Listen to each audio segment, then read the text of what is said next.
Hi, everybody. I just wanted to make a quick announcement about my upcoming book. Here it is. It's called In the Mother's House, the Hebrew Bible's Lost Teachings on Love, Wisdom, and Sacred Marriage. If you've followed some of my videos for a while, you know that I've been teaching a lot of material on romantic relationships, love, wisdom, partnership between men and women. And this book is kind of the culmination of all of that. It's my personal response to the gender wars that we are in today, with the men increasingly withdrawing into the manosphere and the women increasingly despairing over those men. So if you are in a relationship and if you have struggled and are struggling and most likely will struggle as a woman to love the man in your life, this book is for you. Features 7 powerful women, one of them not from the Bible. We'll talk about her in a bit, but the other 7 are. And it features their individuation as women, their relational struggles, and their victories. And so my goal in this book is to kind of walk in the footsteps of these women, sit at their feet, learn from them, absorb in their wisdom, learn the secret to their relational power. This is really what this book has been. It's been a journey for me. I feel like I have been channeling these 7 women for you, and have really spent a long time with each one trying to learn how did you get from here to there? How did you overcome the struggle? How did you get victory in your relationship? So each of these women that we're going to look at in each chapter has experienced the pain and betrayal at the hands of a man. And yet, each one has been able to find the resilience, the wisdom, and the love to keep going, and to continue to weave a narrative of love and resilience. So, um, I'm I'm in love with these women. I'm excited to share what I found, the path that they've taken. I'm really happy that we can all learn from these women. So the first chapter is going to open on a very ancient goddess called the goddess Inanna. And I've chosen her because she really constitutes the backdrop of many of the stories that we're going to see in the biblical text. So many of the writers in the biblical text have drawn from the stories surrounding the goddess Inanna, so I had to begin with her. Then in the second chapter, we'll go into the story of Adam and Eve, the lost kingdom. I guess I'll read each of the titles. So the second chapter is called Eve and Adam and the Lost Kingdom. And there we learn about, of course, Eve, her ambition to be a goddess, to rule alone. We learn about her fall, and we learn about the moment of her rebirth as the mother of the living. We also learn about Adam, about his betrayal, about his losing the keys of the kingdom and getting them back. So it's a beautiful story of pain, betrayal, but also redemption.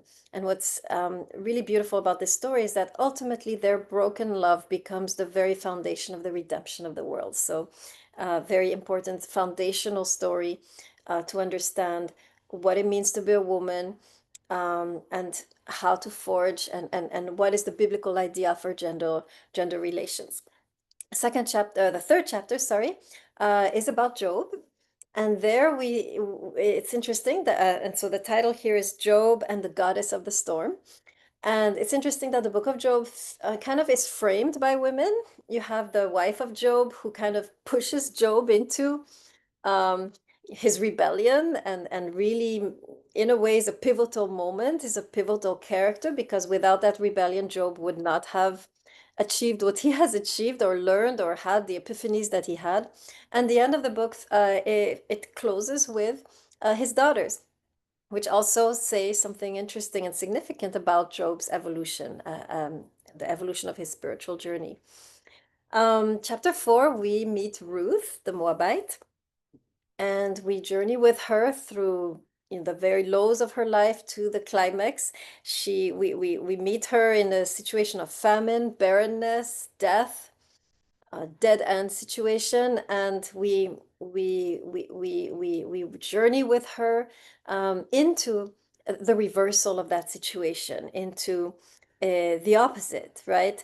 From famine, we have harvest. From barrenness, we have conception. And from death, we have new life. So this chapter is going to explore how did she position herself in order to move from that state of barrenness and death and drought to this new beginning of harvest and conception and new life. And she there is a way that she positions herself to receive this new beginning, and that's what I'm exploring in that particular chapter.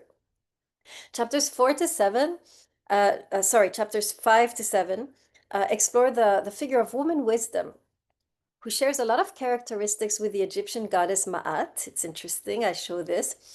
These are the books where woman wisdom is, so these are the books of Proverbs, Ecclesiastes, and the Song of Songs. And so in the book of Proverbs, we see woman wisdom um, uh, defining herself as the one to whom the king must cleave in order to rule wisely. So the king has to have a connection to the feminine, to the divine feminine, in order to fulfill his function as a king. In the book of Ecclesiastes, we see how the king loses sight of woman wisdom, loses sight of this connection, severs this connection and the chaos that ensues. And then in the Song of Songs, we have she comes back, right? She comes back in full power, this time to teach other women how the arts of love, right? The secrets of love, how to seduce, how to attract commitment, how to individuate, um, and how to weave a sustainable relationship. So, a beautiful journey of woman wisdom. With the titles are Chapter 5, Woman Wisdom in the King's Heir. Chapter 6, Ecclesiastes and the Lost Goddess. Chapter 7, At the Feet of the Shulamite. Finally, Chapter 8, we'll finish with a queen, Queen Esther.